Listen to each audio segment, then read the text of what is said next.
안녕하세요. 한국경제 이 잠재 성장률이요. 1%대 후반, 길게 보면 0%대까지 갈 수 있다.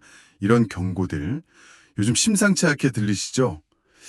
예전에 세계 10대 경제 강국까지 갔던 우리가 완전히 새로운 도전에 직면했다. 이런 목소리가 높습니다. 그래서 오늘 여러분께서 공유해 주신 이 방대한 자료죠. 바로 새 정부 경제성장 전략 보고서를 통해서요. 한국 경제의 현주소 그리고 또 미래청사진을 한번 깊이 있게 파헤쳐 보겠습니다. 이 보고서가요. 단순히 정책 나열 이런 게 아니라 현 정부가 한국 경제의 어떤 점을 문제로 보고 있는지 또 어떤 돌파구를 타지려고 하는지 그 큰 그림을 보여줍니다. 저희는 오늘 그 핵심적인 내용들, 특히 우리 미래에 정말 큰 영향을 미칠 만한 그런 지점들을 함께 짚어보려고 합니다. 자, 그럼 본격적으로 시작해 볼까요?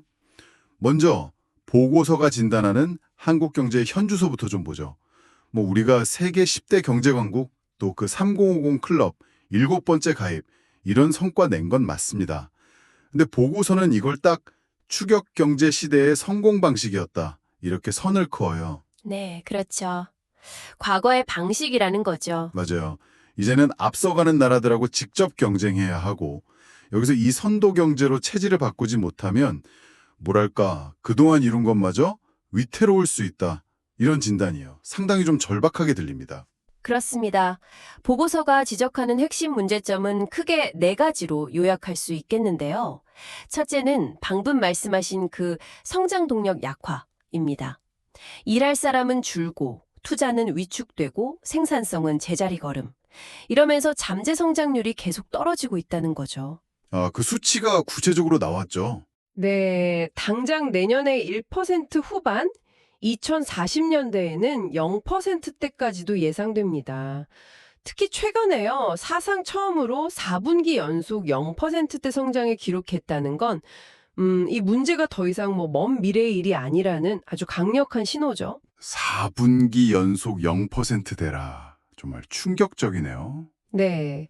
그리고 둘째는 기술 경쟁력과 산업 구조 문제입니다. 우리가 IT 강국이다 하지만 보고서는 디지털 전환, 이 DX 다음 단계인 인공지능 전환, KX죠. 그리고 녹색 전환, GX는 뒤처지고 있다 이렇게 보고 있어요. AX랑 GX가 문제다. 네. 미국과의 AI 기술 격차가 1.3년인데요. 이게 중국의 0.9년보다 더 벌어져 있다는 점. 또 민간 AI 투자 규모가 미국에 비하면 너무너무 작다는 거. 미국이 한 1,090억 달러인데 우리는 13억 달러 수준이거든요. 13억 달러요. 와, 비교가 안 되네요, 정말. 그렇죠. 이런 게 근거로 제시되고요. 또 90년대 이후에 새로 등장한 기업 중에 시가총액 10위권에 든 곳이 거의 없다는 사실. 미국은 6개나 되는데 말이죠. 그건 우리 산업의 역동성이 좀 떨어졌다는 뜻이겠네요. 맞습니다. 게다가 화학, 철강 같은 이 주력 산업은 중국의 점유율을 뺏기고 있고 재생에너지 비중도 9.0%로 OECD 평균 34.4%에 한참 못 미칩니다. 성장 동력도 약해지고 기술 경쟁도 쉽지 않은데 세 번째 문제로 양극화 심화까지 지적하는군요. 네, 그렇습니다. 성장의 온기가 골고루 퍼지지 못하고 있다는 겁니다. 지방은 소외되고 중소벤처기업은 기회를 잡기 어렵고 또 서민층은 더 힘들어지고 있다. 이런 거죠. 구체적인 지표들도 좀 나왔죠. 네. 2024년에 자영업 폐업이 100만 명을 돌파했다거나 청년 고용률 하락, 여전히 OECD 1위인 노인 빈곤율, 또 소득 하위 20% 가구의 소득 감소, 이런 지표들이 현실을 보여줍니다. 수도권과 비수도권 격차는 계속 벌어지고 있고요. 이런 양극화가 다시 성장의 발목을 잡는 악순환으로 이어질 수 있다는 우려가 담겨 있습니다. 정말 심각하네요. 그리고 마지막 네 번째 문제는 뭔가요? 마지막으로 재정 건전성 악화도 문제입니다. 복지 지출처럼 꼭 써야 할 돈, 이런 의무 지출은 계속 늘어나는데 최근 감세 등으로 세금 수입 기반은 좀 약화됐잖아요. 네, 조세 부담률이 꽤 떨어졌죠. 맞습니다. 22년 22.1%에서 24년엔 17.6%로 추정되니까요. 이러면서 정부가 적극적으로 돈을 쓰기가 어려워지고 있다는 겁니다. 미래를 위한 투자 여력까지 줄어들 수 있다는 그런 경고 등이죠. 정말 뭐 하나 쉬운 게 없는 복합적인 위기 상황이네요.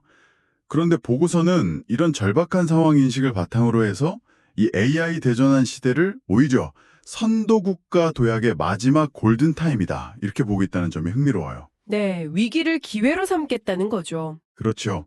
위기를 기회로 만들겠다, 이런 의지인데, 그래서 과거의 그 추격 시스템을 초혁신 선도 경제로 완전히 뒤엎어야 한다, 이렇게 강조하는 거군요. 여기서 등장하는 게 바로 진짜 성장이라는 패러다임입니다. 이게 단순히 GDP 숫자만 늘리는 게 아니고요. 국가 발전이랑 국민 행복이 함께 가는 성장을 만들겠다, 이런 건데요. 그 방법론이 아주 구체적이에요. 소위 킹핀이라고 부르는 파급력이 큰 핵심 초혁신 기술을 딱 정해서 거기에 국가 역량을 집중하고 또 모든 경제 주체가 협력해서 단기간에 세계 1등 제품이나 서비스를 만들어내자, 이런 겁니다. 선택과 집중을 정말 극대화하겠다는 전략으로 보이네요. 맞습니다. 이 진짜 성장을 위한 첫 번째 전략이 바로 기술 선도 성장, 테크놀로지 레드 그로스입니다.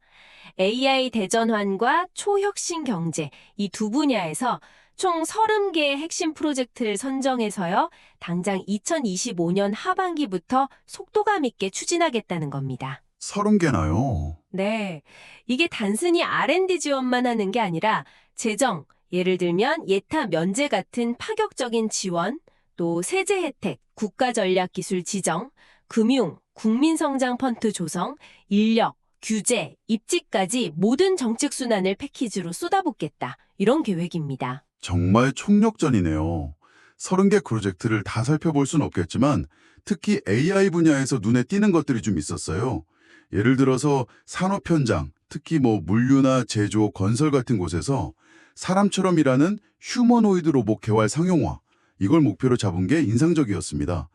조선소 용접 로봇 같은 구체적인 적용 사례까지 제시했더라고요. 네, 그렇죠. 상당히 구체적이죠. 그리고 또 AI 자동차 분야에서는 완전 자율주행 상용화를 위해서 소프트웨어 중심 차량, 그 SDV 플랫폼이나 차량용 반도체 개발에 집중하고 데이터 활용 규제도 풀겠다, 이런 내용도 있었고요. 네, 공공 서비스 영역에서도 AI를 전면에 내세웁니다. 개인 맞춤형 복지나 고용 서비스를 24시간 제공하고 세금 관련 상담도 AI가 해주는 시스템을 만들겠다. 26년 도입 목표로요. 이런 것도 있고요. 신약 허가 심사 기간을 AI로 단촉하는 방안. 이것도 구체적인 시행 시기까지 언급됐죠. 제네릭 의약품 대상으로 26년 3분기부터요. 이런 것들이 실현된다면 우리 일상에도 꽤 큰 변화를 가져올 수 있겠습니다. 아, 그러네요. AI 기술 경쟁력 확보를 위해서 인재나 인프라, 데이터 문제 해결에도 공을 들이는 모습이고요. 네, 그 AI 인재 확보 전략이 상당히 파격적입니다. 최고급 인재에게는 급여 인센티브나 병역 특례를 제공하고 해외 한인 연구자들이 돌아올 경우 소득세 감면 혜택, 이거 10년간 50%인데 이걸 연장하는 등 국내외 인재 유치에 정말 사활을 건 모습입니다. 오, 파격적이네요.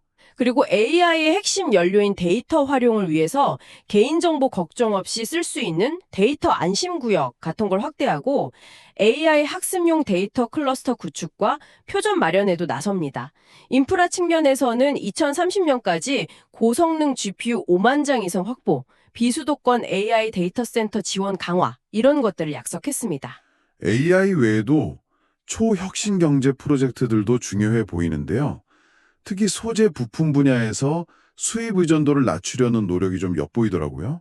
맞습니다.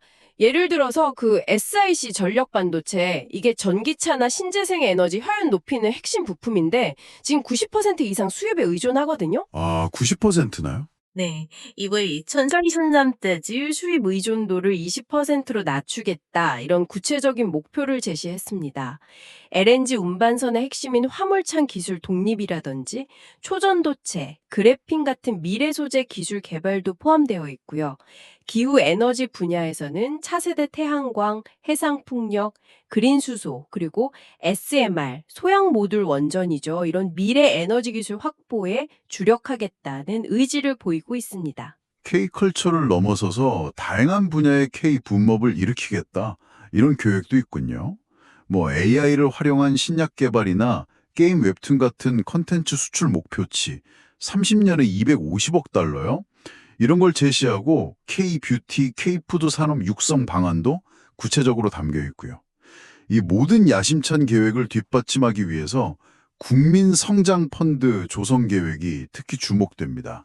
정부 재원이랑 민간 자금, 심지어 국민 공모까지 포함해서 100조 원 이상 규모로 펀드를 만든다. 와, 네, 그렇죠.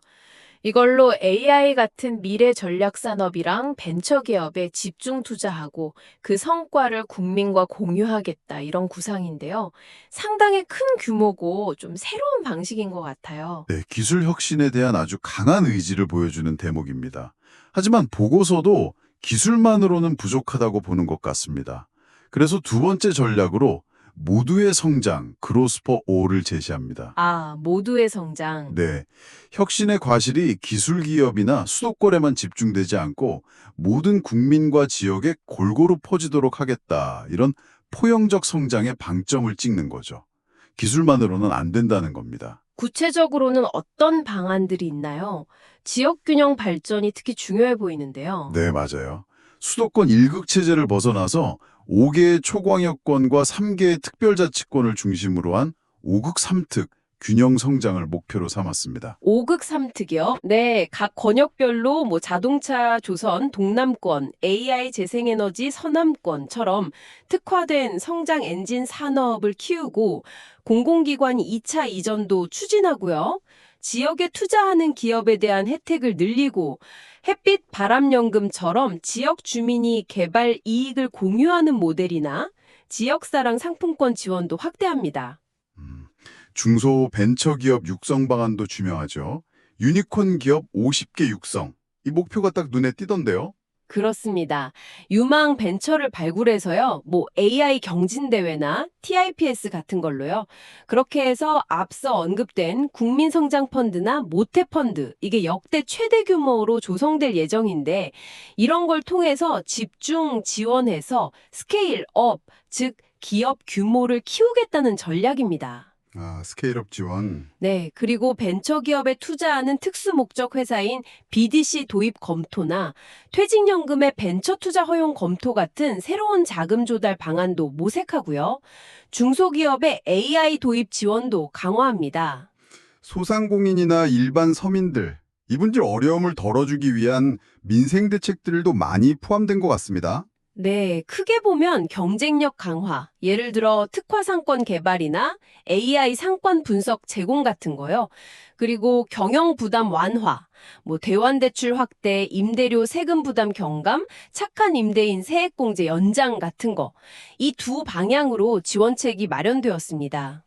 아플 때 소득을 보장하는 상병수당 도입 검토나 노란우산 공제 지원 강화 같은 사회 안전망 확충 노력도 보이고요. 네네. 이 외에도 뭐 기준중위 소득 인상, 1,000원의 아침밥 확대, 교통비 지원, 청년 월세 지원, 돌봄 국가 책임제 강화 등등 다양한 민생 안정책들이 제시되었습니다.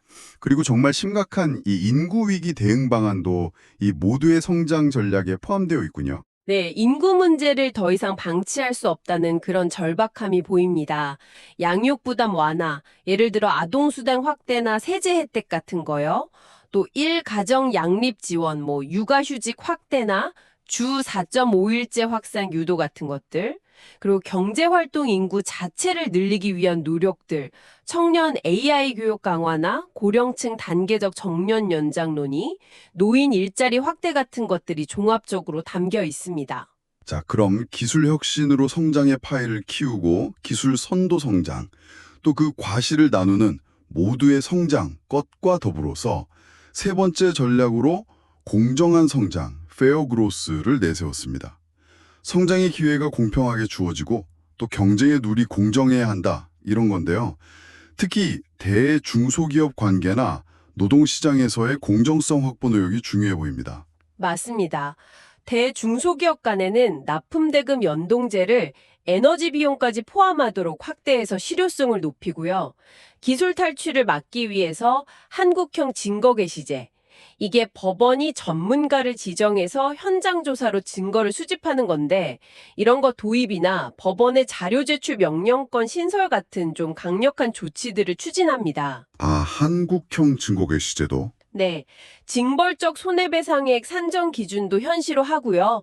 성과 공유제 확대나 은행까지 포함하는 상생금융지수 도입 같은 상생협력 분위기 조성에도 힘쓸 계획입니다. 노동시장 이중구조 문제 해결이나 산업안전 강화에도 좀 무게를 두는 것 같고요. 네, 동일가치노동, 동일임금 원칙, 법제화 추진, 기업 내 임금 정보 공개 유도 등을 통해서 임금 격차를 완화하려는 시도가 보입니다.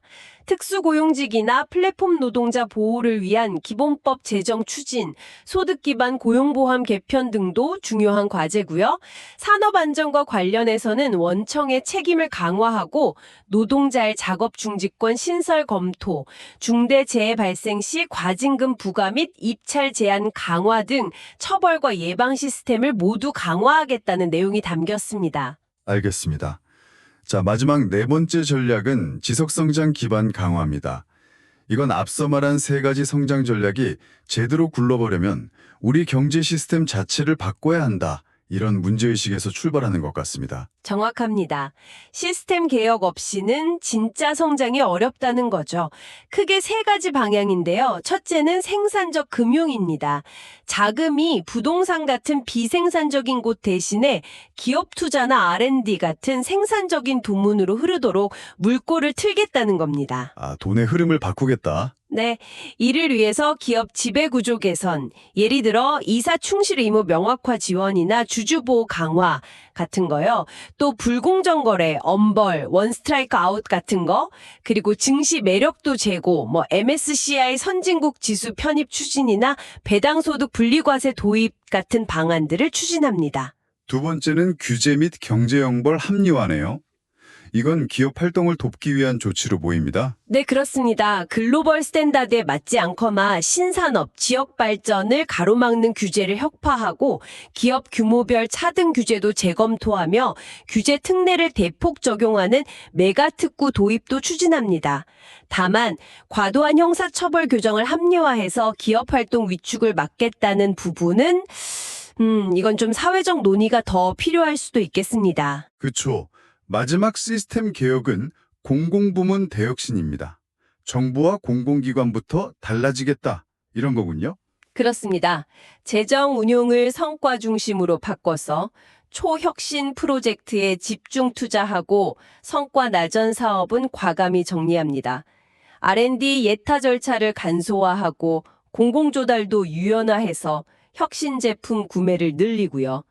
공공기관 경영평가도 실향성, 공공성, 혁신성 중심으로 개편하고 출연 연구기관은 국가 임무 중심으로 대학은 지역 및 산업 수요 중심으로 혁신을 유도하겠다는 계획입니다. 와, 오늘 살펴본 새 정부 경제 성장 전략 보고서 정말 방대한 내용을 담고 있네요. 요약하자면 한국 경제의 복합 위기 상황을 진단하고 AI와 초혁신 기술을 중심으로 한 기술 선도로 돌파구를 찾으면서도 그 과정에서 소외되는 사람이 없도록 포용과 공정의 가치를 함께 추구하며 또 이를 뒷받침할 시스템 혁신까지 도모하는 뭐랄까 매우 야심찬 청사진이라고 할 수 있겠습니다. 여러분께는 이 계획이 어떻게 다가오시나요? 네, 성장 둔화, 기술 격차, 양극화, 재정 압박이라는 이 다층적 위기 앞에서 기술, 포용, 공정, 시스템이라는 네 가지 기둥 위에 진짜 성장이라는 목표를 세운 전략입니다. 30대 선도 프로젝트나 100조 원 규모 국민성장 펀드 등 구체적인 목표와 수단까지 제시하면서 강한 의지를 보여주고 있습니다. 특히 경제사회 전반을 AI 중심으로 재편하겠다는 비전이 아주 두드러집니다. 맞아요. 보고서에는 유니콘 기업 50개 육성, CIC 반도체 국산화율 20% 달성, MSCI의 선진국 지수 편입 같은 구체적인 목표 수치들이 아주 빼곡합니다. 그만큼 절박함과 의지가 강하다는 뜻이겠죠. 하지만 글로벌 경제의 불확실성이라든지 국내 여러 이해관계자들의 갈등 조정, 그리고 이 방대한 계획들을 실제로 추진하고 성과를 낼 수 있을지, 그 실행력 확보라는 현실적인 과제들도 만만치 않아 보입니다. 자, 오늘 이 내용을 함께 들여다본 여러분께 마지막으로 질문 하나 드리고 싶습니다. 이 수많은 계획들 속에서 한국 경제가 보고서가 말하는 진짜 성장을 이루기 위해 가장 중요하다고 생각하시는 단 하나의 성공 요인은 무엇일까요? 한번 깊이 생각해 보시면 좋겠습니다.